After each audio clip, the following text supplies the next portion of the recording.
Warning, the following podcast is a shit show, and the individuals you are about to meet are idiots. Their opinions, anecdotes, and advice contain zero nutritional value. This is the critical human condition and all of its strangeness. This is life, according to an idiot. You know what? Oh, Jeremy. Huh? I had sleep paralysis again. Did you? Yeah. Have you been having nightmares and things? None. Wow, I've been having a lot of nightmares. I've got a great hold on everything. I'm doing pretty great, actually. No nightmares here. Wow. Must be something going on in your life, huh? Probably. I don't know. It's been freaking me out. What have your nightmares been about?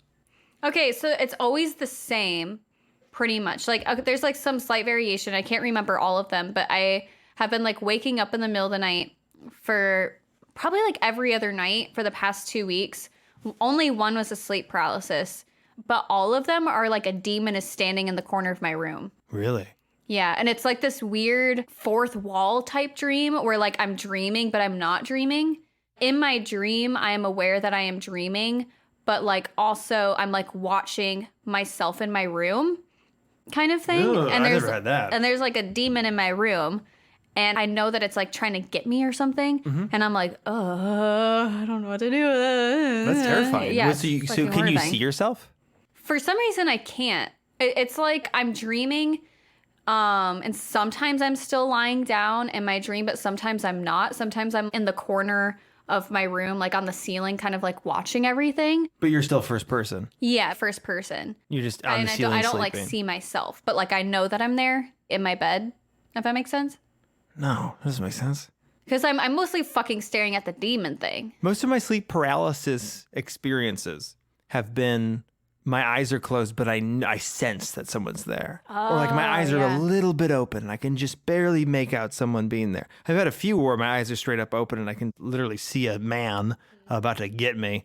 It's never been super visual. It's always been like auditory, sensory, but not a lot of sight, which I'm glad because I don't want to see that stuff. Right. I'm very grateful I haven't seen it. See, mine are mostly visual. Maybe I would count those as sleep paralysis then because I always wake up with my eyes like kind of half open a little bit, having that really intense feeling that something's there and not being able to like shake it. Yeah. But the sleep paralysis that I had was that same context.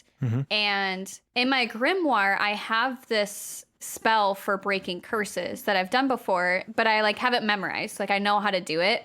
I didn't have the tools with me because I was in bed. You don't sleep with a grimoire? First mistake. Well, what you do, you have a candle and you use like cinnamon and salt, but the way that you visualize in your brain is a big part of it because a lot of spell work is like manifestation, meditation type things.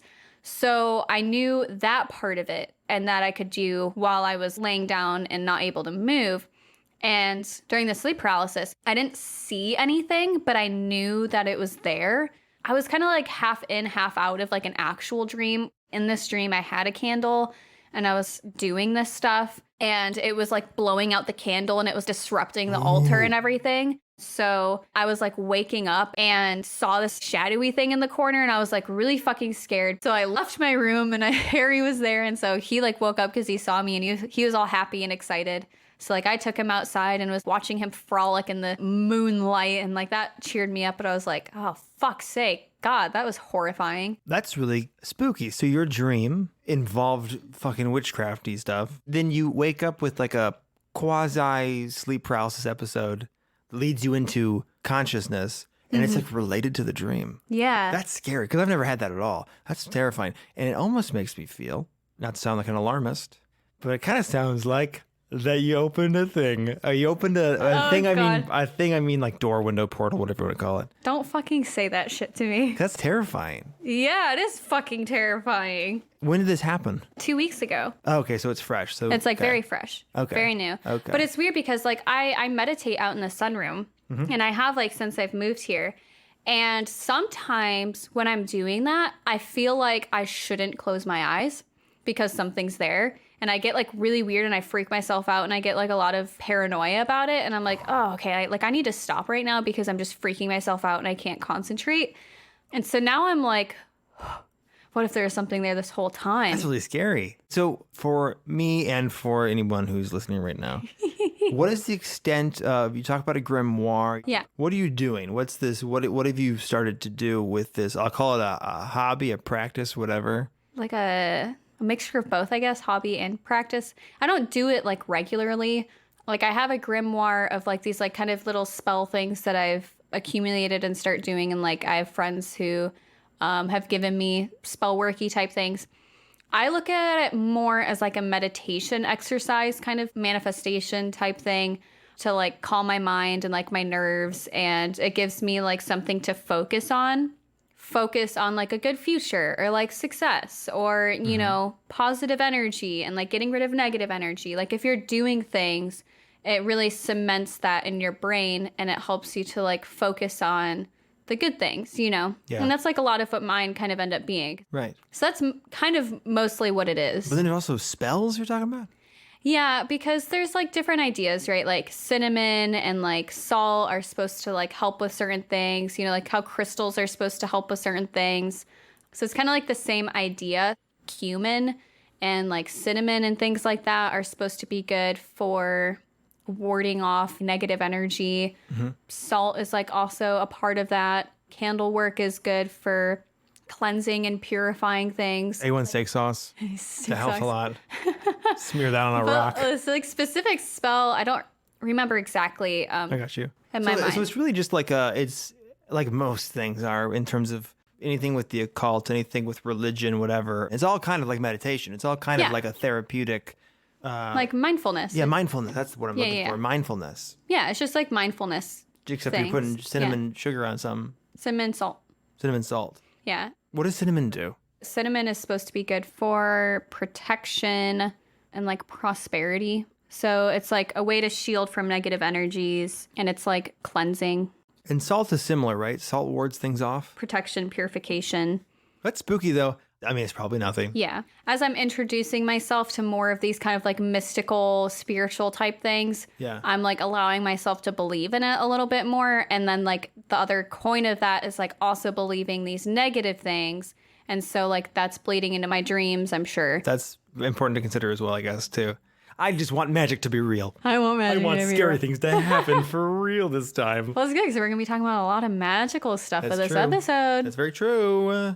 This was like a dark topic to start this episode. Yeah. Okay, so that's the thing, though. It's called witchcraft. What do you call it? Like Wicca, Wicca. witchcraft. Everyone kind of like has a different name for it. As your friend, it's a thing I always forget that you do. And then like I'll walk by and you have like a feather pen and like a crystal on your desk or something. I'm like, what the? Oh, it's right. She communes with the Dark Lord. But yeah, so I just was curious about that. So you're doing the positive stuff, but also with that, you kind of have to open your mind out to the negative side, which is the duality of it, like negative spirits, bad energy, stuff like that. Right.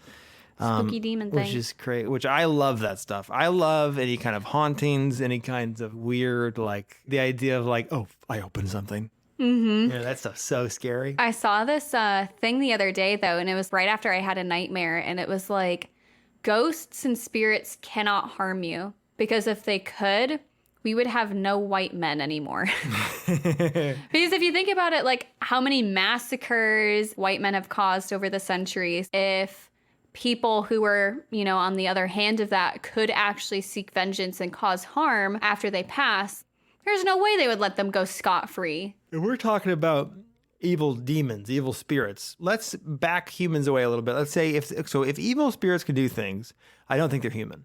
It's true. Because I don't think humans are, if there is like a third eye, all that kind of funky stuff, I don't think most humans, when they die, I don't think you can do that. Because why when you die, you can do all these things you could never even fathom conceptually in your head. I think that if there is like a negative energy, if there are spirits or demons or whatever, they were never human to begin with. They're this other thing. That was the only thing letting me sleep at night. Yeah, and so my thing is like, if you make the joking but true point of white men wouldn't exist. If they like chaos, if they like pain and suffering, that's true. That's why white men continue to whatever, Right. Did I just become a red pill? Like, that's why we're on top now. Is that why they're trying to get rid of me? I'm too positive. But I mean, on the flip side of that, it's like maybe the reason why there's been so much horrific colonizing and white patriarchy, whatever you want to call that stuff, that really horrible things throughout history.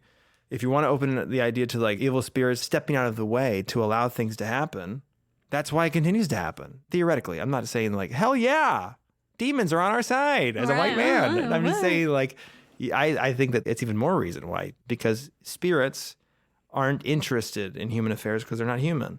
And if they're... What the fuck was that? Did you hear that? What was that?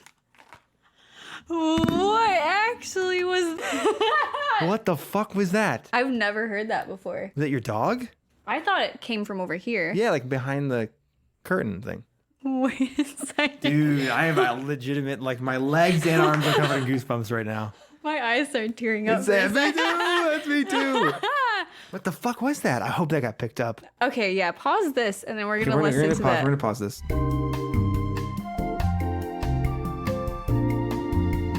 Okay, let's make sure that everything is recording right. What if we're haunted? Well, now we're just going to be focusing on what we can hear. So I know, right? Yeah. Okay, so what had just happened? We were talking about something, a certain subject. Okay, so we are currently in Mo's basement. Yeah. And as you heard previously, Mo was talking about how they could do witchcraft things and been having like sleep sense. paralysis and like these nightmares and all this stuff, and we were talking about that. Yep. And then we had to like pause for a minute and listen to the audio again because we both very clearly heard something from the other side of the room. Yeah, while we were talking about that. So I feel sketched out now. Yeah, we were both very sketched out. I was talking about demons and looking around the room, waiting for someone to speak up.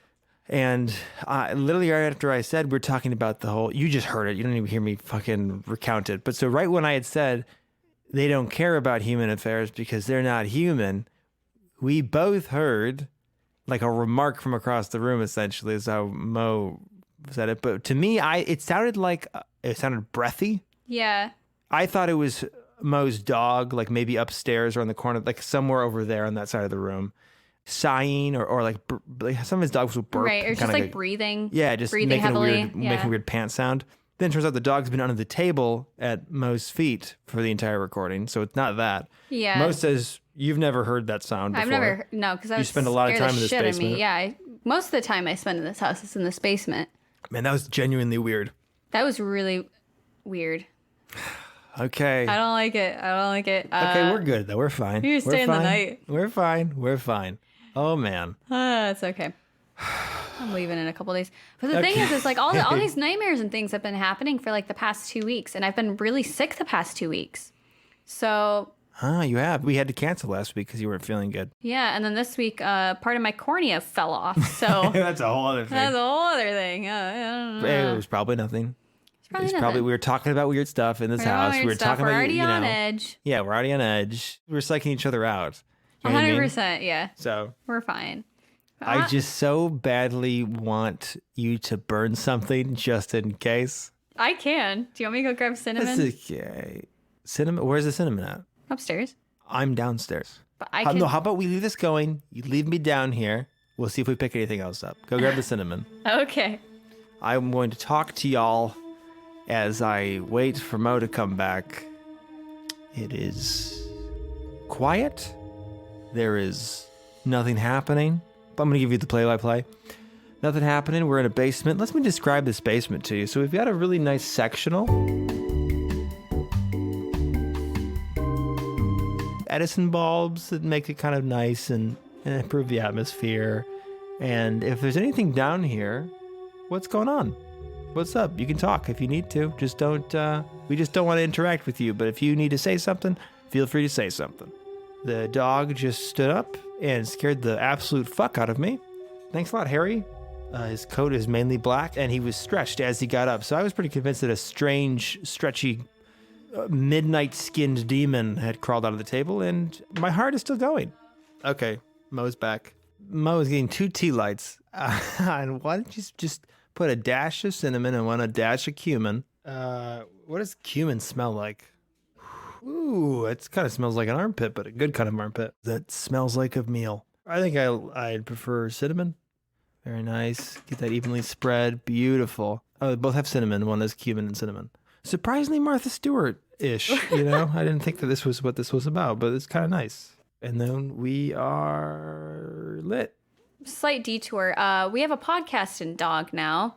Oh my God, yes. Yeah, because we're in my basement and I have this sweet old man dog who just likes to sleep at my feet, basically. And he is currently being bullied by the cat. Yeah. This is what made me think of this. Because he is so sweet. Basically, he just wants to sleep the whole time. But we have like a 1-year-old, probably like a 1.5-year-old cat now. And does not understand that Harry, my dog, is uncomfortable around him. And so he'll like bully him. So anytime he wants to come in from outside, the cat like lies in wait to like jump out at him and like attack him and stuff because he wants to play. And Harry will just stand there. Aww. Because he like doesn't know what to do. So I have to like come intervene and be like, Harry, come on. Harry is so sweet and such a gentle soul. And also like a very interesting looking dog because he looks like he's like mostly black. He kind of like looks like a black lab, but with the legs of like a corgi. Yeah, he's really weird. I feel like he has the soul of an old man. Yeah, you look in his eyes and it's like, this is an old man. Yep. He's like my little protector. But anytime I go brush my teeth in the bathroom or whatever, because I always do that before bed, he has to like lay at my feet while I do it. Or like lay outside the door of the bathroom. And the other night, one of the cats was like super pissy. And there's like a hallway that goes to my bathroom. And the cat was in the hallway. And Harry so desperately wanted to come and like lay outside the doorway because I was brushing my teeth. Yeah. But the cat was like growling at him. Aww. And he was like frozen in fear. Like his entire body weight was on the side of this hallway wall because he like could not move and he could not possibly get farther away from this It's so cat. sad because he's about 3 times the size of this cat. Right. 3 times? You think That's right, yeah. that was like way more. That was like 50 times. But 50 times? Yeah, 50 of that cat, which is looking me dead in the eye. He's down here right now. Harry's a big boy. I ended up going over and escorting Harry to the bathroom so that he could hang out with me happily because he was so frozen in fear from this cat. You know how cats will kind of like rub their head into your hand to make you pet them? So the cat is currently on my side of the table. So I'm looking at you. I hold my hand down and my hand's kind of like hooked, like my fingers are bent in. This cat like rams his head into me to make me pet him, and like my finger just definitely went into his eye socket. Like they got wet. Yeah. Like, oh my God, yeah. Ew. Didn't care at all. Ew. Cats are fucking weird. Cats are like horny for touches. They really are. Makes me deeply uncomfortable. Ho, ho, holy shit. The holiday season is upon us already. Man, time flies faster than a fat man in a magic sleigh. And for many of us, this time of the year is spent stressing over holiday shopping. Don't get me wrong, there's no better feeling than giving someone a gift that you know is an absolute slam dunk. But it's near impossible to find the right gift for everyone. And we've all got that one person in our life who's just impossible to shop for. If you're struggling in your pursuit of the perfect present, then you're in luck, because our sponsor Manscaped has a Christmas miracle up their sleeve. Whether you're shopping for others or treating yourself, Manscaped offers a growing variety of top-rated tools for looking and feeling your best this holiday season. Be the best Secret Santa you can be with show-stealing stocking stuffers like the Weed Whacker, a powerfully portable ear and nose hair trimmer. Speaking from personal experience, the Weed Whacker keeps my nostrils clean and clear with none of the pain that other harsh, aggressive hair trimmers can cause. That's right, I wasn't born with these beautiful nostrils. It's all thanks to Manscaped. To put it simply, the Weed Whacker conveniently and comfortably trims those hard-to-reach places, like your nose holes or your ear holes. And for those with a special stinky man in your life, you know the one. Manscaped offers famous liquid formulations, such as their signature cologne and cologne-infused body wash. Or for something a little less subtle, check out the Crop Preserver, which is literally deodorant made specifically for your balls. Now that's a gift that doesn't beat around the bush. That pun was intended and you know it. And for stinky folks of all genders, Manscaped just launched their new 2-in-1 shampoo and conditioner, so you can kill 2 birds with 1 stone. Except you won't be killing the birds, or any other friendly woodland creatures for that matter, because all of Manscaped's formulations are made entirely cruelty-free, not to mention dye-free, sulfate-free, paraben-free, and vegan. But don't eat Manscaped's products, please. This holiday season, give the gift of grooming by shopping with Manscaped. Get 20% off and free shipping at manscaped.com with offer code IDIOT. That's code IDIOT. Thanks, Manscaped. Merry Christmas! Well, I actually have something I wanted to share too, just because we are, racing the clock at this point, and there's also a demon in this room. So, okay, well, but I'm addressing it. I want to talk about this thing I thought was stupid, small, short little thing. I just thought it was interesting. I wanted to share it. I found this while on some weird Wikipedia, like falling into a rabbit hole kind of thing. It's called the sweater curse. Oh, interesting. Do you like to knit? No, You never knit? I don't have the patience. Neither do I. Well, someone out there probably knits. That's awesome. Good for you. Congratulations. We just think it's lame. We just like doing cool things like running around on tips of our toes. Yeah. So the sweater curse, or the love sweater curse, is a popular belief among knitters, as in people who knit, that giving a significant other a hand-knitted sweater as a gift will lead to the recipient breaking up with the knitter before the completion of the so-called love sweater. Wow. So if you begin the process before you are done making it, or on the flip side, also there's the belief that right after you give it to them, they'll break up with you. And I'm curious, anybody out there who's a knitter? All I'm thinking of is that Weird to fucking say that word. SpongeBob song.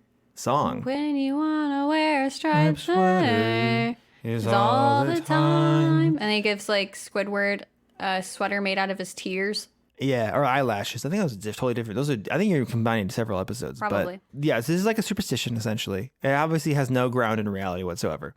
But it's like Or- kind of a phenomena.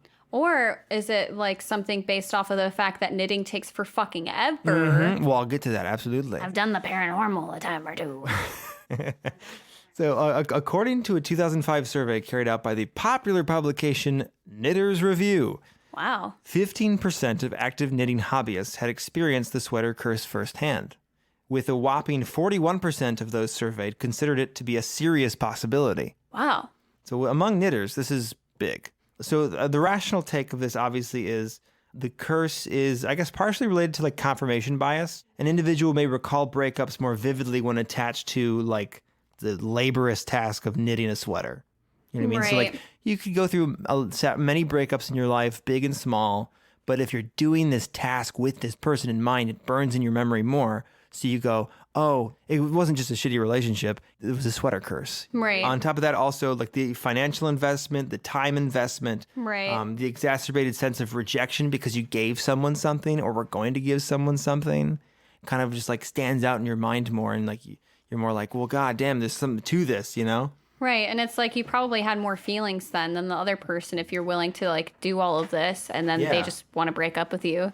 Right. And that stings extra. Yeah. And also other aspects of it is unlucky timing.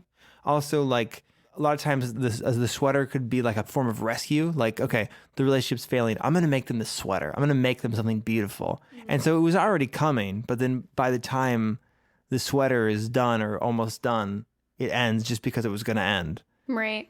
And also what I thought was interesting too is the two examples they give I found this all on Wikipedia. I honestly find Wikipedia very credible. Yeah, I mean, there's a lot of arguments. I read like an NPR article where they said Wikipedia is very much credible because of how much input it can get from users, and that the fact that input is edited too, like if it's incorrect, Right. And it takes has a little references listed. Like a lot of Right. websites don't do that.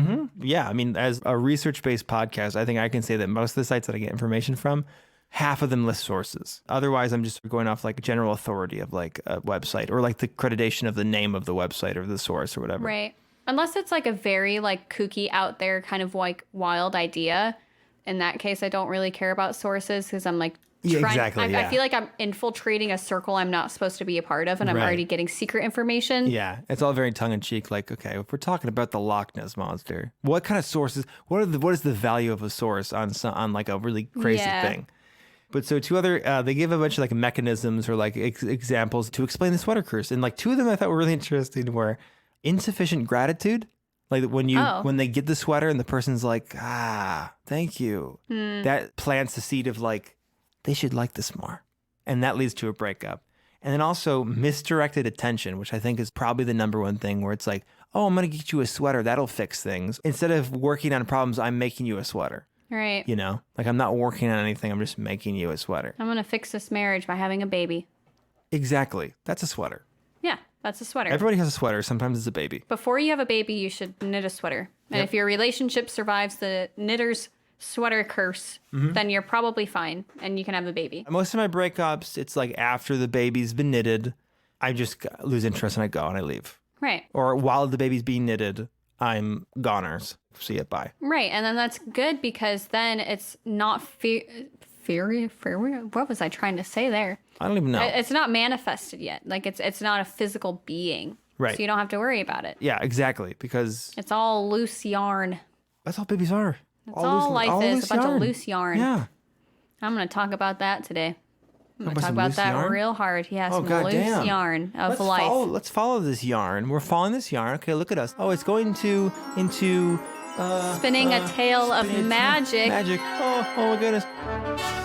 Tarot cards. Here we are. Did you like that ride? Yeah, wasn't that a fucking crazy transition? Wow. A vortex of magic. We're going to talk Egyptian Heka magic. We're going to talk tarot cards. We're going to talk Kabbalah. We're going to talk Tree of Life. There's a whole lot of shit we're going to be throwing at you today. Oh, damn. Let's knit this sweater. I went so much deeper than I thought that I would with tarot. Really? I hope that y'all are ready for the amount of information I'm about to dump on you. Like a Dump it on massive me. dump. Let's take a big old dump on your chest, huh? Huh, listener? You want us to give you a dirty Sanchez? Is that what that is?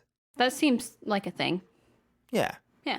I love the blank stare I'm getting from you. Okay, let's start. Let's do tarot. On the door. Also, interesting, not pronounced tarot. No. For a very long time, even when we were doing this podcast, I always in my head said tarot, like carrot. No, it's tarot. And I'll actually talk about the name a bit. Okay, cool. Well, let's jump in. Sharing their curiosity to know the unknown, their tension, their readiness for inconceivable adventures. Is it human or inhuman? Earthly or unearthly? Witness the power of the tarot. The cards don't have the magic. The reader has the magic. There are 78 cards made up of the major and the minor arcana. The cards can reveal things that you will never see by yourself. Unbelievable?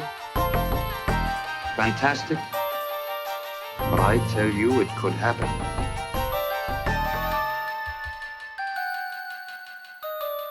Are you ready for some tarot? Oh, wait, hold on, no. Do we have the rights to walk like an Egyptian? Walk like an Egyptian. Probably not. Damn. We can sing it though. We can do a cover. Do you know the words? No. Neither do I. Just sing it and then well, you don't know the words either. Hey, oh, walk like an Egyptian. That's the coolest part of the song anyways. Yeah.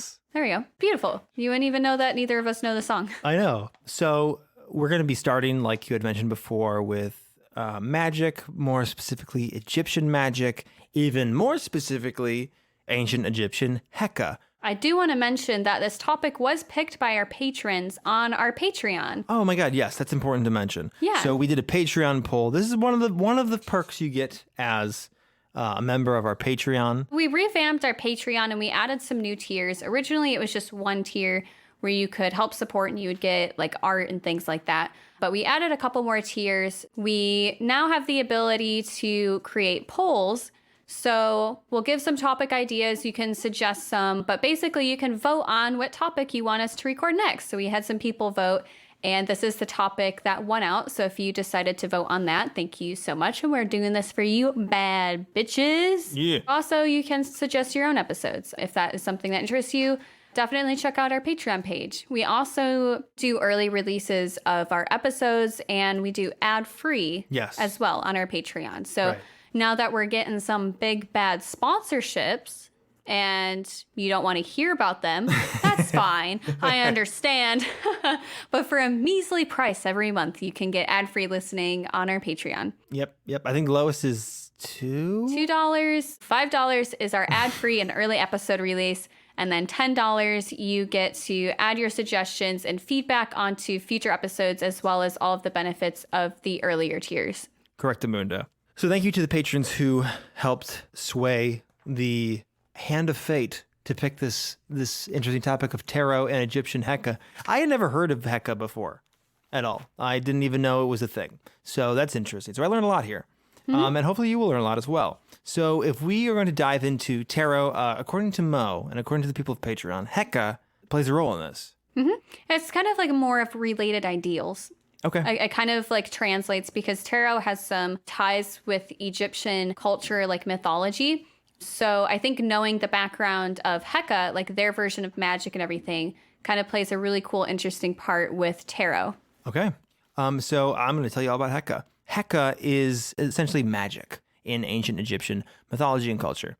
Heka is the god of magic and medicine in ancient Egyptian culture. And Heka is also the personification of magic itself. So it's kind of confusing that way. It's kind of this, it's sort of, I say this a lot, but conceptual. It's certainly a concept. The precise history of Heka is still being uncovered and pieced together by Egyptologists. Early Egyptologists found little evidence of Heka being as fundamental to ancient Egyptian religion and society, but over time, we sort of pieced together like how consequential it was to the culture. And the reason why little evidence was found, for example, no shrines, no temples for Heka, this supposed god, is because it's one of those weird things in ancient anthropology or whatever, an idea or a concept or a thought that is so prevalent that you almost don't need to write it down. Right. Everyone knows about it. There's no worry of it being forgotten. Right. Because it's so ingrained in the fiber of the... Integral. Exactly. Yeah. And so Heka is like that. It's sort of like a... It's just part of the mythology. It's really weird. And also Egyptian mythology is very interesting. It's very unique and it's very much like in its own world, which I find really interesting. And I love learning about it. It's one of my like favorite things that I've always been interested in as a child because I just find it all very fascinating. So unlike the figurehead gods like Osiris and Anubis or Isis, Heka had no cult devoted to it, no distinct religious custom or ritual, and no dedicated temples until what's called the late period of ancient Egypt. And this is a period often associated with the decline of ancient Egypt's prosperity and rule just before the empire was taken by the Persian Empire and then by the ancient Greeks. So I think it's kind of strange in that way, where it's, like I said before, you don't need to make a temple or a statue to it because it'll never be forgotten. And then the late period is when you start seeing things being erected in its honor because the empire is falling, so perhaps it's at risk of being forgotten. Also, I think there's probably has something to do with the fact that even to the ancient Egyptians, Heka, it seems, was seen as a concept. It wasn't taken totally seriously. Well, the magic was serious. That was real. But the character of Heka was more folksy. And honestly, I'm sure some people at the time did really follow the old concept of Heka being a literal god. But for the most part, Heka was just magic. So for that reason, it was overlooked by early Egyptologists. To really understand Heka, to start with the skeleton of what this is, we have to go to the creation myth, which is very interesting and very much a creation myth because of how fucking strange it is. So like I said before, Heka is synonymous with magic. In many religions and mythologies, including ancient Egyptian beliefs, magic is the catalyst of creation, that first spark. It's like what you need to do what you're going to do, which is create an entire universe and world. Egyptians believed Heka to be a primordial force that existed at the time of the world's creation. It was present when the creator god Atum, does that sound familiar to you? I think so, yeah. So what's weird is that, so there's kind of an amalgamation of like what their idea of the creator god was. You'll hear Ra, you'll hear Atum, and you'll hear Atum Ra or Ra Atum. It's all kind of the same thing. Okay, so Heka, once Atum Ra emerged from the swirling primordial waters, most ancient creation myths, there is this idea of chaos, in this case, the primordial waters. So before everything, there was chaos, and then chaos spits out, boom, this god, and then he's got magic, and he's got this, he's got that. So he kind of like organizes it and like makes it take shape. Exactly. In a way that makes sense. He emerges from chaos and he organizes it. So the physical form of Heka changes across time and varies from story to story. What form Heka is personified as is mostly irrelevant, and the important thing to remember is that Heka was quote-unquote magic, both literally and figuratively. Ancient Egyptians believed the world and all things in and of the world was created with this magic. Therefore, the world and all of life was imbued with the same magical energy that Atum-Ra used to create it. This magic existed inside of all humans in the form of a soul. That's the shape that it took. It takes a different shape in whatever it's involved in. Right. So just like Heka, the human soul was an eternal force residing inside the body, because Heka is just this sort of universe fuel. That's a kind of interesting idea, because I feel like we all universally have this idea of like an energy, kind of like a positive, negative balance, charge to everything. Yeah, exactly. And you can like manipulate this energy in different ways. And I just think that's really interesting that between like all creation stories, mythology, whatever you want to call it, there's always this universal idea. Yeah. What may be hard to, not hard, but like different is that, so we're by and large used to like a more Western view of magic, which is like conjured. You have to do a spell or a ritual. While with Heka, it's just always there. And you can do a spell or ritual to use it, but it'll always be present. Right. And you can feel it. It's inside of you, it's around you, it's in everything. I like that idea of magic more than like spell work. Right. There's no like ties to it being demonized. The Western Judeo-Christian view of witchcraft is primarily wrong or bad. It can be used for good, but it's unnatural. Whereas in ancient Egypt, magic and the use of magic was very, very natural. It was very normal. It was not, you couldn't be a bad witch. You were just a doctor who used magic or whatever. So there's not necessarily negative connotations to magic at all. No one was afraid of the magic. Because it just is. Because it just is. It's just a part of everyone. Because I feel like at that point, in the Egyptian mindset, rejecting magic at a point is rejecting yourself. I was looking at the Egyptian gods trying to understand Heka, because for me, when I was researching this, I was really having a hard time understanding, like, okay, what is Heka? It is so vague. Because it's like this god, but it's also this idea. I feel like they tend to do that. They kind of project these broad ideals onto their gods. Yeah, and also like the gods can mean multiple things. The gods have multiple origins.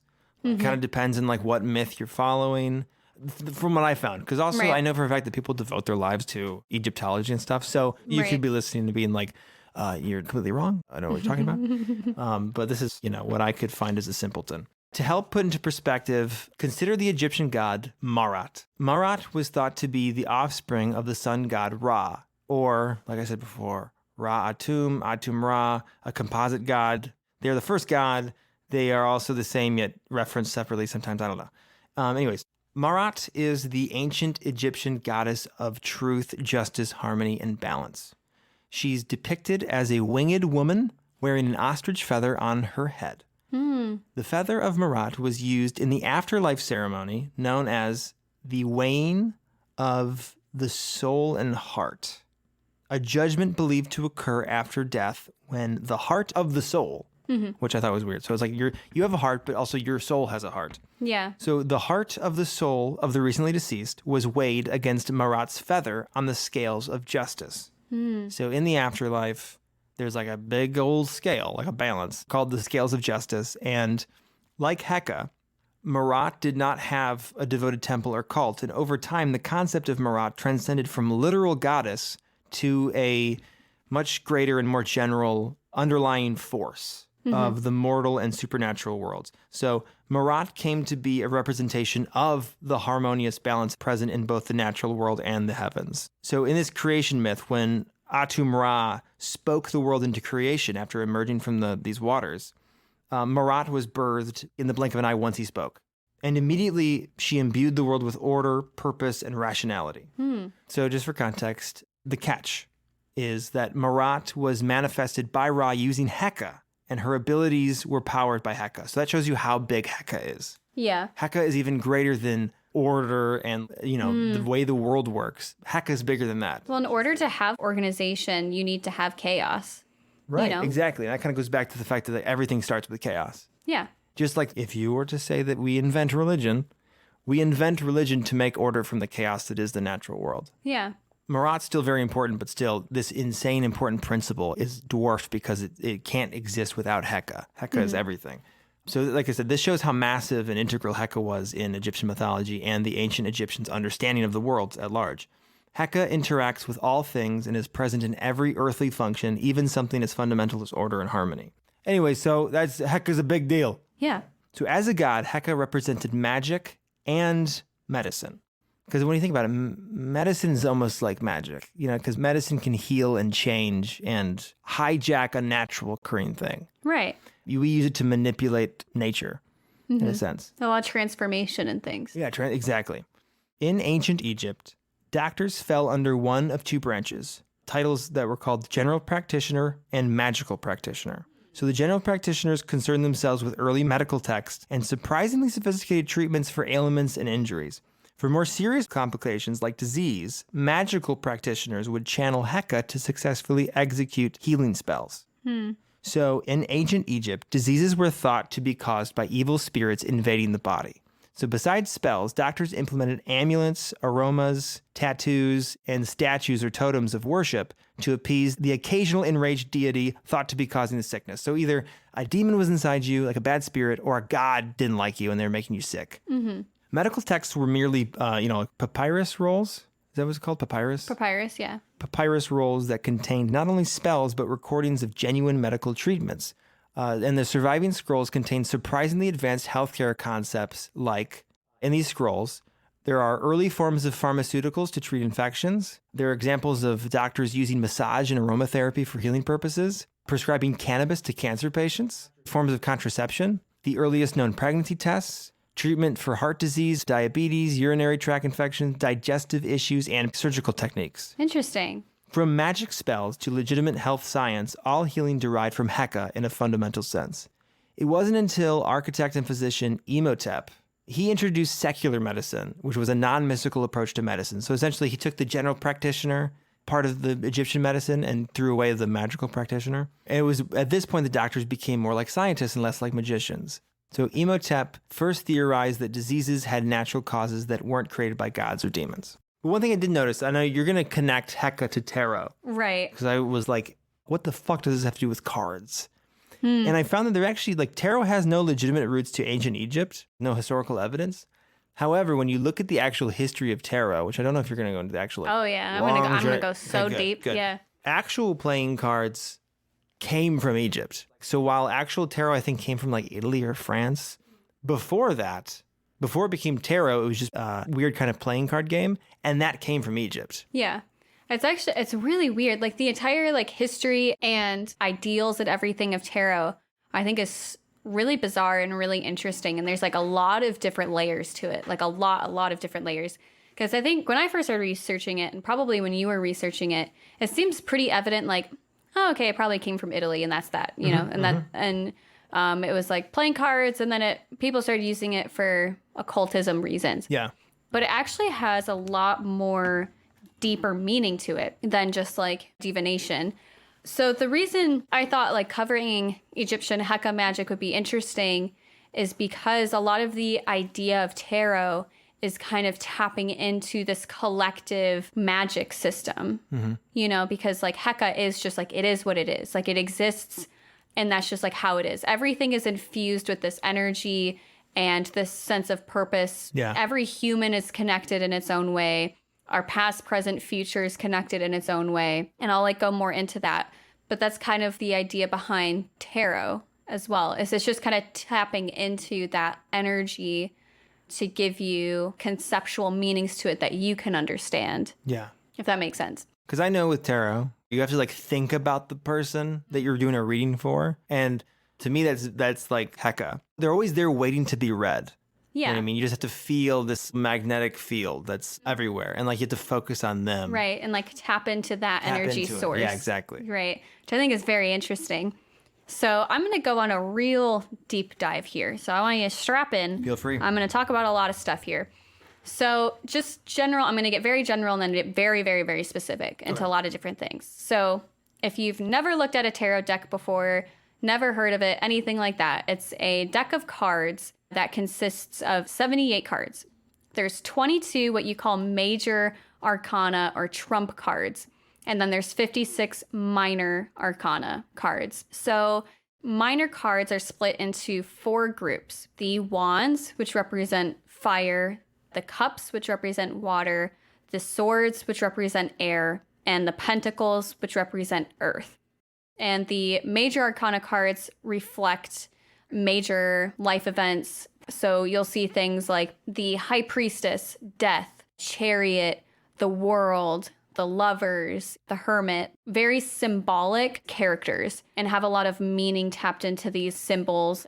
So the idea behind the major arcana is that it reflects the Fool's journey.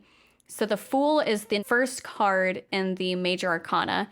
So all of those cards kind of reflect this journey that the Fool starts on, because in the very beginning, you don't really know anything and you're optimistic, ambitious, and you have like all of these hardships and all of these successes, as life goes on. This is thought to symbolize humanity's spiritual evolution into enlightenment. So when you're reading tarot, there's a lot of different ways you can do it. You have like different spreads. You can do like past, present, future.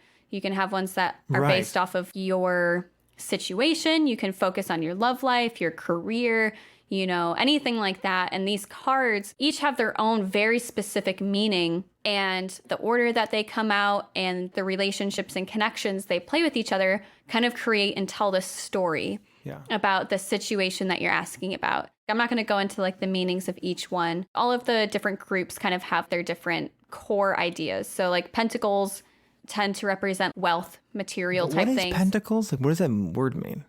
The pentagram, like the star. Okay. Yeah. Pentacles. Yeah, it kind of looks like a coin. I was going to say, all the cards I saw, it was like a coin with the star on it, but it makes more sense now. Yeah, okay. so those are pentacles. Swords represent very direct things like communication. Cups is like emotions. Okay. And wands are fire. That's more of like imagination, intuition, and things like that. So the actual history of tarot has a lot of ties into esotericism.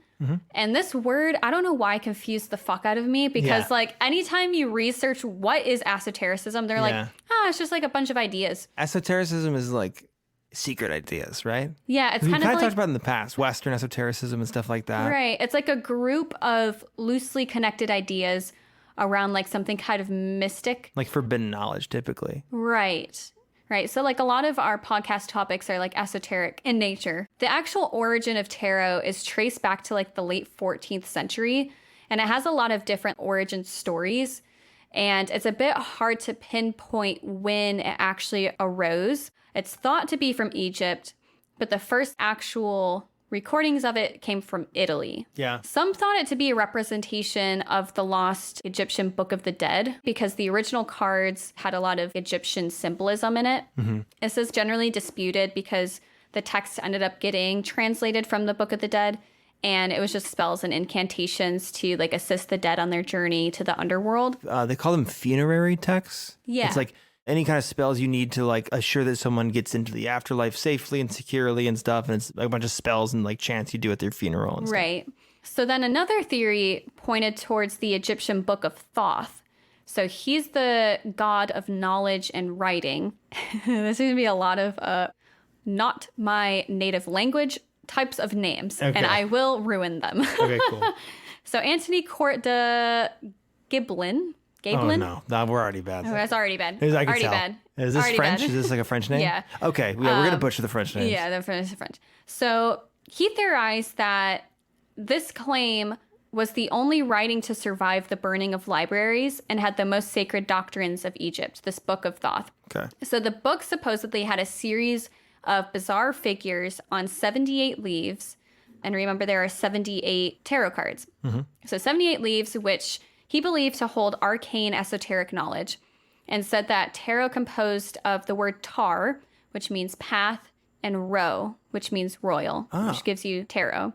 And these makes up to mean the royal path of human life that one person follows. The fool's journey. The fool's journey, right.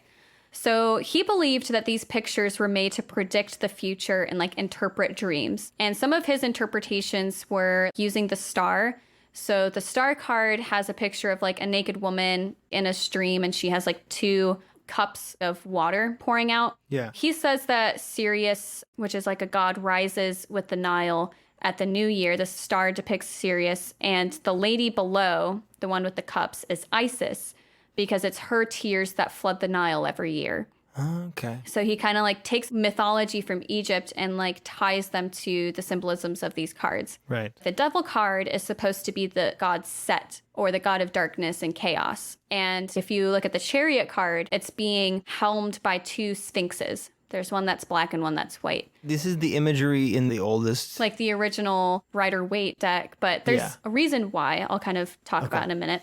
So another theory states that tarot evolved from mystical numbered cards in the Far East that were brought to Europe by the Knights Templar during or after the Crusades.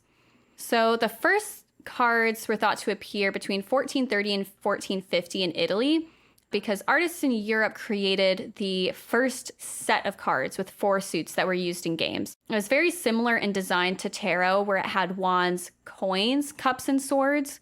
So instead of pentacles, it was coins. Coins, okay. After like a few decades, Italian artists started painting cards with really heavy illustrations into the existing suits.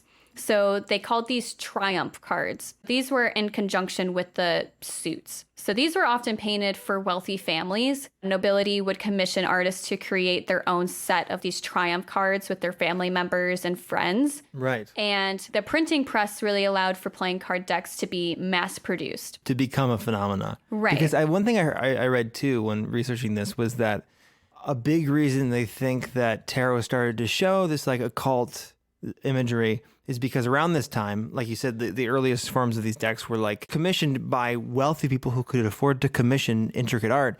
It was around the time where nobility, anyone with education and stuff, ancient religions got really popular. Yeah. Like ancient cults and ancient mythology and stuff like that was kind of part of the zeitgeist at that time. Mm-hmm. And so it's one reason why they just started saying, hey, can you paint this weird esoteric imagery on these cards? Right. But the original purpose was like a parlor game and not divination. Yeah. So it became popular in the occult in the late 16th century, but it was like very simple and there wasn't like these elaborate spreads that we have now. It wasn't until the 18th century that people were assigning very specific meanings to each card and creating these elaborate types of spreads. In 1781, a French Freemason published a complex analysis of tarot where he showed the symbolism came from the esoteric secrets of Egyptian priests. And he connected it to the legends of Isis, Osiris, a lot of the other gods in Egyptian mythology. There was no real evidence to support it, but wealthy families fucking loved this idea and really jumped on it and began having their decks be designed around this like concept of Egyptian mythology and like creationism. And in 1791, a French occultist released the first tarot deck made for divination and later wrote a book on how to use tarot for future telling. And this was at the end of the Victorian era where occult and spiritualism was very popular and like seances were being performed at dinner parties and things. So this was like turn of the century, like hip and popular and all the rage. Yeah. I think it's so strange how like nobility, upper class, those kinds of people, they find these really strange, I'm not going to say taboo, but these really strange, rare things that only they have access to, like, old books that tell you about this, good educations that inform you about these histories. And like, they use it as their little fun hobby. It's fucking bizarre. So the tarot decks were slowly being connected with Hermetic mysticism. So it all kind of started with this guy who I'm also going to horribly pronounce his name. Elphus Levi Sahid in the 19th century. Okay. Who originally trained for priesthood, which is like an interesting parallel. I've noticed that a lot of priests tend to come up with occultism, mysticism beliefs, which like that whole psychology, I think could be a whole separate rabbit hole, but I just wanted to point that out because I thought it was cool. So he found correlations between tarot and the Hebrew system of mysticism called the Kabbalah. So there are 22 trump cards in the tarot deck, and those match the 22 letters of the Hebrew alphabet. And he also found connections to the tree of life. And he came to believe that tarot was a roadmap to become enlightened. The occultist Paul Christian, which was like his successor, wrote The History and Practice of Magic in 1870, where he describes an Egyptian initiation rite, which is linked to tarot. They show each other their penises. Right. This is like in our club. Let me see it, and I'll show you mine. Show me yours, I'll show you mine. So in this book, he explained that the Sphinx of Giza served as an entrance to vaults where the Magi held initiation rituals and hallways led to underground portions of the Great Pyramid. There, initiates faced life-threatening tests of courage and wisdom, and if they survived, they went down a pit on a 78-rung ladder into a gallery, and in that gallery, lined on each side, were 22 statues with heavy symbolism. They were said to be greeted by a magus, or a guardian of sacred symbols, who explained the 22 symbols of the major arcana, which is in the tarot. Yeah. Hey, buddy, congratulations. Let's go look at pictures together. Oh, right. That's what that means. Hey, good job. I'm glad you figured out the puzzle. A lot of people didn't. Let's go look at some cool pictures of old scary gods. All right. You'll be powerful, I promise. Yeah, it'll be good. Oh, that's interesting. I love how this is all like rich people fan fiction. Yeah. In any time era, when you have so much money that you like don't work or that you don't need to worry about things, you're like, oh my God, what can I do today that I haven't already done? Let's tap into the magic of the universe. Well, these are also priests. What kind of priests? What is the country of origin here? So this is like Europe. So this European is French. priests. Yeah. French. So, okay, so these are Catholic, probably Catholic. Probably Catholic. Protestant, Christian, yeah. regardless Christian. They're trying to make Egyptian stuff canon with their faith? Yeah, in a sense? which is interesting. Yeah. Because usually that's like huge taboo stuff. But they're still kind of turning it into a spectacle. It's more like a fun adventure game. Mm-hmm. You know, it's this idea of like going down underground to, you know, the final boss. Because this is supposed to be under the Sphinx, right? Yeah, like the Great Pyramid. It reminds me of like when I was in school, like elementary school, and like Yu-Gi-Oh cards. We didn't quite know how to play, but we loved the pictures. Yeah. And we were like, this guy's the strongest because he looks the toughest. And then it's also mixed in with this kid mythology where you're like, under the school, there's like an ancient crypt. And there's this thing there. There's like that primitive yet pervasive idea of like, I don't understand this thing, but my mind's doing the heavy lifting because of this imagery, because what I don't understand is so foreign and fascinating. Yeah, like I imagine that and like, hold on, there's connections here. There's tarot, there's a Kabbalah, there's a tree of life, there's something like... Anytime numbers get involved, watch out. Yeah. There's 42 letters in here and 42 cards in there. And oh my God. It's like no one is making, like, in any conspiracy, there is theoretically like the ground floor of when this conspiracy started. Okay, if it's a military base on the moon, that's the conspiracy. So the ground floor is some government agent says, let's make a base on the moon. I love it. And so I have a hard time, or actually I would love the idea of like somebody being like, okay, you know what we got to do? Some Egyptians hanging around like, we got to make a bunch of cards.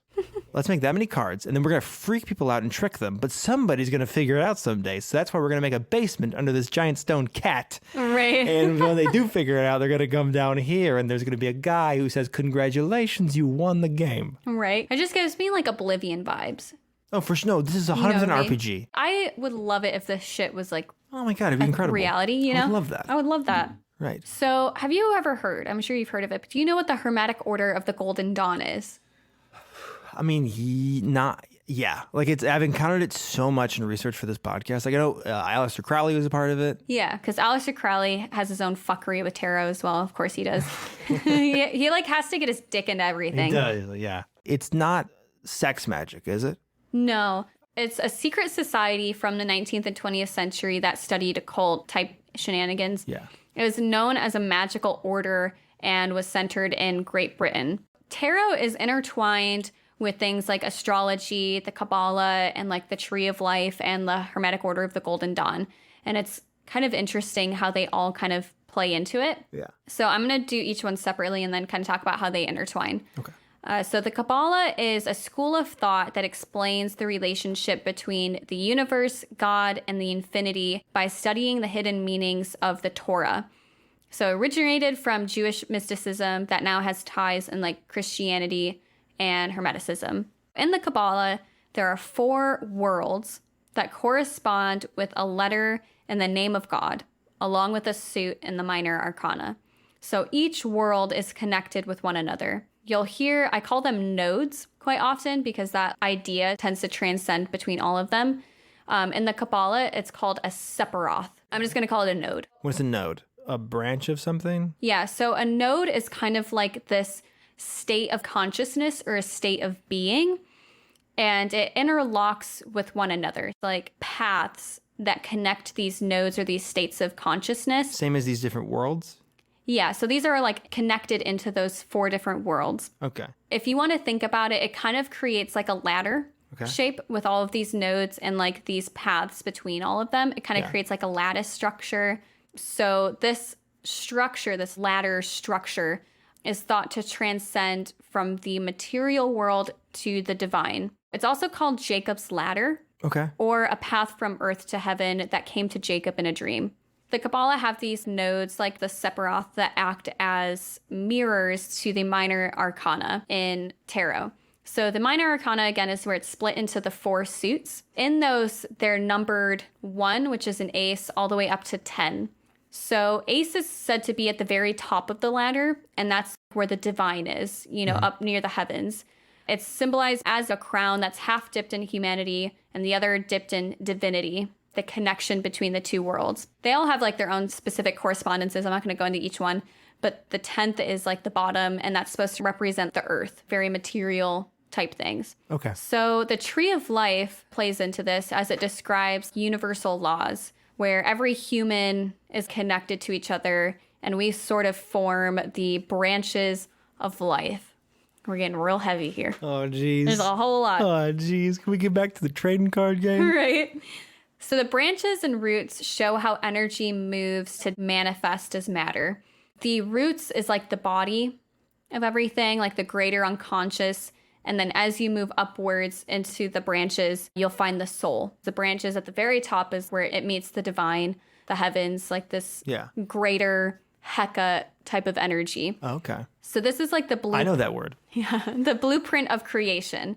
So there's said to be 10 nodes and 22 paths that connect to each node. They all kind of connect to each other. So there's like a lot of triangles and like weird types of shapes. I've seen this image of this tree of life. Mm-hmm. Yeah. Yeah, it's very interesting. It's not like a very perfect looking ladder. Because if you imagine like a ladder, you have some that go diagonal, right, to like connect with each other. Right. And these are each like the paths of life. And each node, like little central spot, is like the state of consciousness that you're at. So it's basically saying that as a human, you kind of start at the bottom. Yeah. Very earthly, weighed down, grounded version of yourself. And as you go through life, you go through these paths and these lessons, and you change the level of consciousness that you're at. And you're slowly going up this ladder until you reach enlightenment. Okay. At the end of your life, hopefully, you reach that. Makes sense. Kind of like Scientology. Kind of like Scientology a little bit. There's like a ladder you climb, and there's different levels. Mm-hmm. There's like different levels. So the 22 paths are known as the path of the serpent because it kind of looks all wriggly if you draw it out that way. Okay. And it represents the soul seeking to return to the divine or like the heavens. It's also called the path of redemption.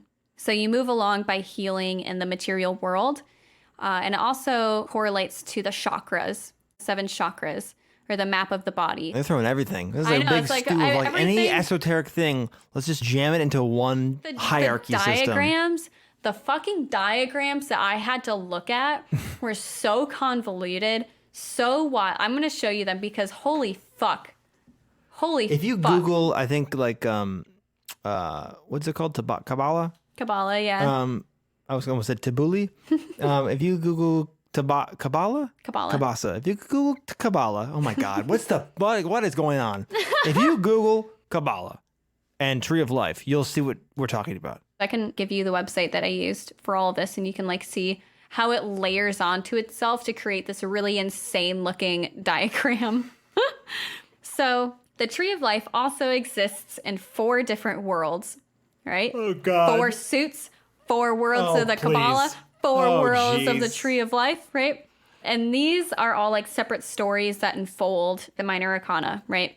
So the Tree of Life is also split up into 4 worlds. Okay, that's easier than a bunch of ladders. Right, so the Kabbalah is split up into 4 worlds. The Tarot is split up into 4 suits. Tree of Life is split up into 4 worlds. The world of emanation, which symbolizes the fire and wands of tarot, they all have their Hebrew names, but I'm not even going to try and do that. Let's avoid that. So there's the world of creation, which symbolizes the water and cups of tarot. The world of formation, which symbolizes air and swords. And then manifestation, which symbolizes earth and pentacles. Of course. So how it all comes together, right? We were waiting for this. Yeah. Besides all the obvious correlations.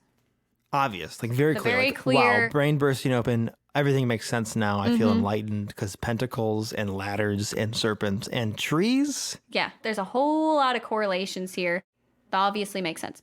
So the general idea is that the entire belief system behind tarot, behind the Kabbalah, behind the Tree of Life, all of these ideas kind of transcend each other, and that it's not arbitrary, this type of symbolism.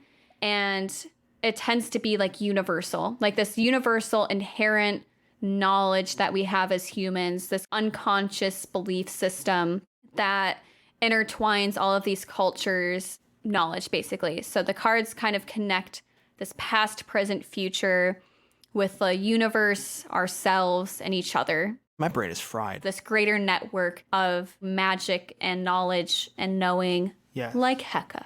Like Heka. I think that's a word I've heard before. Like Heka. What the Heka? What the Heka? So I also did a bit of like astrology because astrology connects to tarot with like the suits and fire signs, earth signs, you know, shit like that. Like horoscopes? Yeah, horoscopes. Yeah. That kind of has like its own connection to it. I don't have to talk about it because I already kind of threw a lot at you. But what I did... I'm already frightened and scared. Yeah. What I can do, which I thought was fun, I looked into our zodiac signs and how they like correspond to tarot cards, like what tarot cards we would be. And then also, Egyptian did a lot with astrology. They were real fucking into astrology. They were like the foundations of astrology. So I looked up what our zodiacs would be in Egyptian astrology and what that means, which I thought was fun. So I'm a Virgo, which means that in tarot, I am the Hermit and the Queen of Pentacles. I love that. And you are a Taurus, so you're the Hierophant and the King of Pentacles. Fucking A, Pentacle Brothers. Yeah. What was the first word?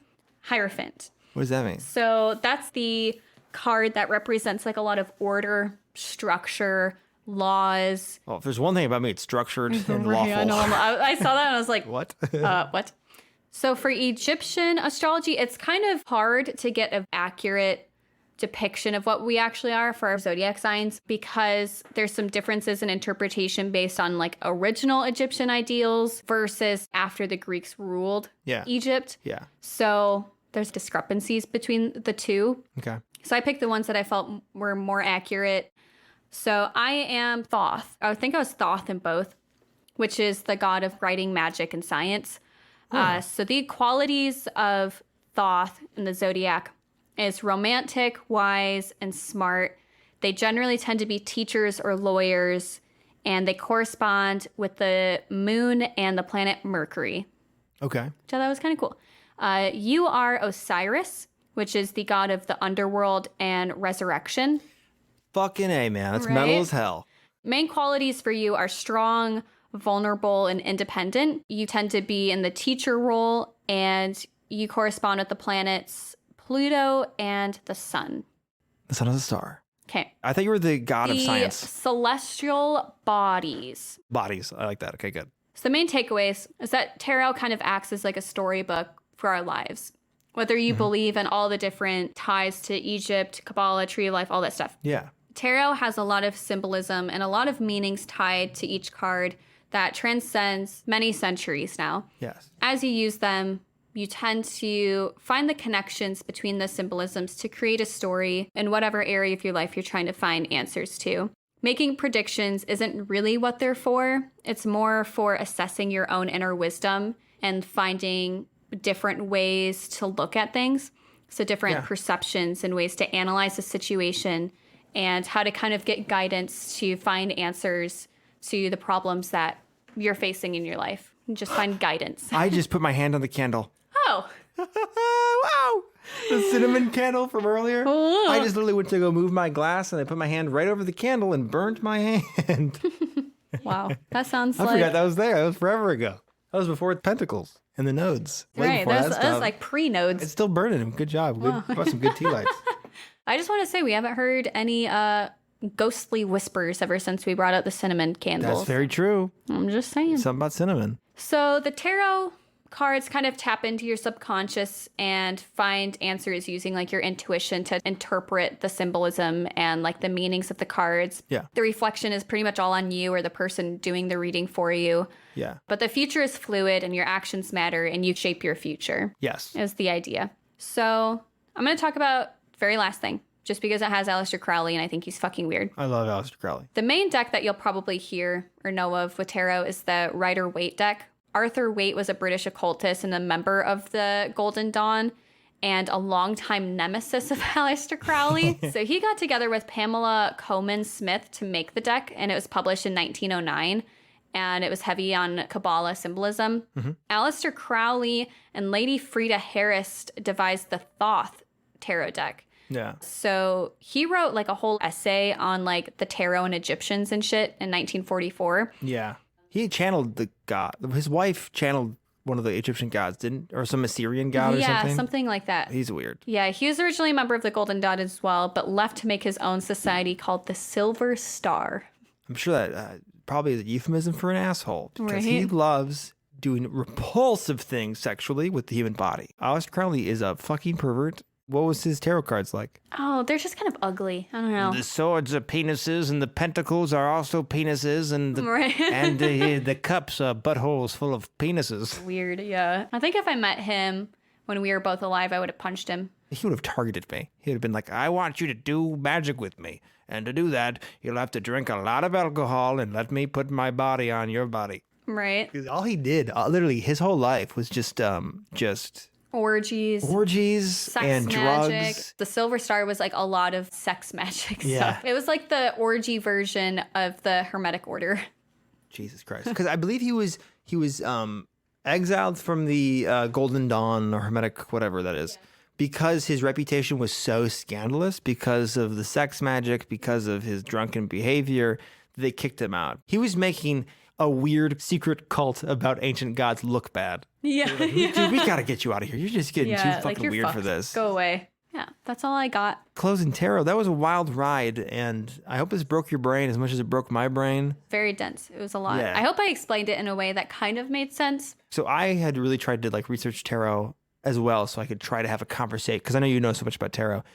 Try to have a conversation with you about it, and it was so hard to research because of all the discrepancy between different stories and histories of where it came from and what it's really about. It's crazy. Yeah, this was like one of those topics that I really spent a lot of time sifting through a lot of different references and things, because everyone has like their own different idea. And I wanted to get as accurate of an interpretation as I can, with also like the knowledge of this is very subjective. Yeah. It's a case of not too many cooks in the kitchen, but it passing from hand to hand. Right. And like and changing every time. The whole idea that it was like a secret thing that people could do and you couldn't really write about it or depict it or anything. And if you did, then you're a bad magic person. Bad evil witch man. You're a bad magic person. So it's really hard, but I think that's what kind of makes it fun and all the more mysterious. Because there's a lot of rules, and also at the same time, there's no rules to it. Really, you can interpret it and personalize it, which is really what tarot is now, it seems to be. It's more about personalization and what it says about you and your personal journey. Mm-hmm. Kind of like a horoscope almost. It kind of feels like a Chucky doll tarot, you know what? because I was just people gonna say that. people try and get rid of Chucky, right? But Chucky keeps popping up. Chucky's eternal. Chucky's always going to be around, no matter whether you like it or not, whether you think he's evil or not. He is evil in the movies, but if Chucky were a nice guy. Oh, we're talking about Chucky Finster, which is weird. Just remember, kids, if you take away anything, tarot is a lot like Chucky. A lot like Chucky Finster. Yeah. No, the murder doll. The murder doll. He's a murder doll, not the Rugrats character. That was such a strong ending there. I love that because it's very true. It's just like Chucky. It looks like a toy, but it's really not. Wow. You're welcome for giving that analogy some fucking depth. I thought I had plenty of depth to begin with.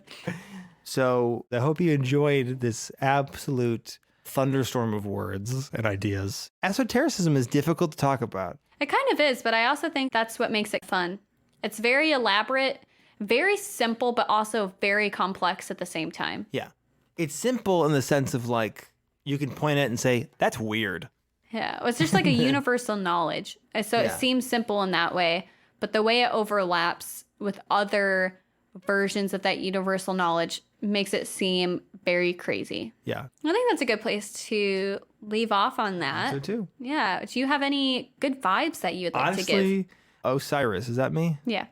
Fucking Osiris. King of the underworld and Pluto and That's stuff. very fun. That's so fun. Pluto and the sun. That's like the beginning and end of our solar system. Right. Pluto's the cold little frozen turd, and the sun is the big hot mama. And I'm both. And I'm Yeah, you also are. king of the underworld. I'm teaching. I'm preaching. I'm making that Hell ass yeah. clap. I feel very empowered just knowing that. So thank you. Yeah. I feel like that's fun because you are the mystical one in a way, mystical minded, where I think I'm more of science, which is Thoth, you know? I think fundamentally it's true. But you were also the one who burnt cinnamon on a candle because you thought there was a demon in the basement. Okay. But I also did that because you felt more comfortable with me doing that. Very true. You know what? That's just how I roll. 1 minute I'm suspicious of magic. The next minute I am all on board with burning some cinnamon and salt and what was that? Cumin. Cayenne? What, cumin? Human. So I think a new tradition that we're going to have to do with every podcast recording now is have a jar of salt Yes. and then also burn a cinnamon candle. I think I would feel more safe Yeah, in a weird way. Because we definitely did invite something in here. Stop saying that. It makes me scared. This is like when we recorded the Black Eyed Children's episode for Hillbilly Horror Stories, and then the entire like next week I was looking over my shoulder. Well, this was just something that happened in front of us. Yeah. Yeah, this is your house, not mine. I take some comfort in that. And I hope, what's your good vibe also? Did you give a good vibe? My good vibe is not having bad dreams tonight. Yeah, we'll know what happens based on your dreams. My good vibe is that I can open my eyes and I can see things without pain right now. That's right. Your eye's falling out. It was. This is a great moment to ask you for some closure on what's going on with your eye. Oh God, it's such a long story. Okay, so basically, part of my cornea fell off, Fascinating. and it's been continuously falling off in stages ever since January, and it is now coming to a head, where it is falling off at a greater frequency than it was before. So now I'm doing eye drops every single hour and ointment 3 times a day. And you've had an eye patch for a while. I did for 10 days. I still wear it occasionally when my eye's really irritated. And my life is a living hell. Do you ever think about just letting it go and just wearing an eye patch and letting your eye fall off? I've thought about it. When you're in that much pain. I was going to say, yeah. I bet you have actually thought about this. A glass eye wouldn't be all that bad. No, it'd be pretty funny, actually. Maybe that's the move. I need to fully embrace my pirate aesthetic. As a reminder, we do have a Patreon now. So if you do like this podcast and you would like to keep it rolling, because we do have an editor and things now that we pay big bucks to. Not really. Thank you, James, so much. God bless. God bless. You can help us keep this show running by contributing to our Patreon. We added a few more tiers, so there's a lot more benefits now that you can take advantage of, like getting ad-free listens and early episode releases, and also contributing to what our next episode topics will be. Yeah. So if any of that interests you, feel free to check it out. You can also find our social medias on Facebook and Instagram at According to an Idiot, or our Twitter at Idiots Accord, so we can let you know when a new episode is released and get fun, cool little extra doodads of artwork and things, if that kind of stuff interests you. Yeah. You can also give us an email at accordingtoanidiot@gmail.com if you have any feedback or special stuff you would like us to know. Feed our backs. And if you really, really like us, you can leave us a review on iTunes. Yeah. And that helps other people find the show and ultimately helps it keep it running as well. Yes. If you've already left a review, thank you so much. You have my undying gratitude. Jeremy, we have 2 new iTunes reviews. Hell yeah. We do. Okay. Also, like I probably have more. We were supposed to be reading them off every time we got a review. Yeah. We missed a few. We loved them all. So appreciate it. Thank you for leaving a review. Please don't be mad at us. Actually, we haven't really gotten a lot since October. We've gotten 2 since then. Right. So Well, because October's the last time we released a good episode. Don't say that. Don't say that. Don't say that. That's mean. Don't do that. If you do leave an iTunes review, first of all, thank you so much. And if it incentivizes you at all, I will read them off on our episodes. So that's why I'm going to be reading them off today. If you don't want me to read it, that's also fine. Just like let me know. So we got one from PJ back in April, and it is titled An Immaculate Listen. They said, decided to listen to these two idiots on a week-long drive halfway across the country. I'm about 3/4 through all of their episodes and can't say enough good things about them both. Both Mo and Jeremy are quick-witted, intelligent, full of fun, knowledge, and absolutely hilarious. They're a joy to listen to and have kept my attention during this road trip. As someone with ADHD, that's difficult to do, lol, with their numerous segments and overall flow of the show. I've already recommended them to my friends, and if you are reading this, I recommend them to you as well. Listen to these charming idiots and get your spook on. Thank you so much for that review. Who was that? PJ. PJ, thank you so much. As someone with ADHD, I too cannot focus on one goddamn thing for like more than maybe 20 minutes. That's liberal. That's very... Yeah, that's an exaggeration. So the fact that you listen to more than that, I am tickled. Immaculate. Tickled. Thank you so much. And then we have another review by Britt Anar, and they titled it Massively Underrated. Ooh. They said, this show should be bigger than it is. These two are so naturally funny and talented and also self-aware. I hope they start posting more often because I love every episode. They are so entertaining. Keep it up, guys. Thank you. That was very nice. I love these reviews. It feels very good to get this kind of feedback, and it encourages us to keep on doing what we're doing. Yeah, because we really are trying to whip out more episodes as well. I think that's the main feedback that we kind of get, is that more content is wanted. And especially now that we have an editor, that's a lot easier to do. But it still does take a lot of time to like research and produce and record and edit all of this. So your support, getting our names out there, contributing to the Patreon are really the best ways to help us achieve that goal. So if that's something that you would like, please help us do that. I mean, whatever support we get, we are immensely grateful for. Yeah. Because, I mean, we started this, primarily this is a hobby. It's fun to do, and it's even more fun to hear from you guys and to interact with you guys. It's like, honestly, as a content creator, whatever you want to call it, a dream. To know that people are like interacting with your medium and enjoying it, that's all I need. That's all I've ever wanted from this. 100%. And we are like pretty much primarily word of mouth, which is also very fun. Yeah. You know, someone listened to it and they liked it enough to go tell their friends, and then their friends start listening to it. And that's just like how we've gotten where we are now, which is kind of wild to think about. I love you. Thank you for reviewing us. Unless it was negative, in which case you probably caused irreparable damage to my ego. But still, thank you for letting your voice be heard. So, signing off, I don't even know if we said our names. Did we say our names at any point in this clusterfuck? Kind of. Well, my name's Jeremy. My name is Mo. And I will see you in time. I love you.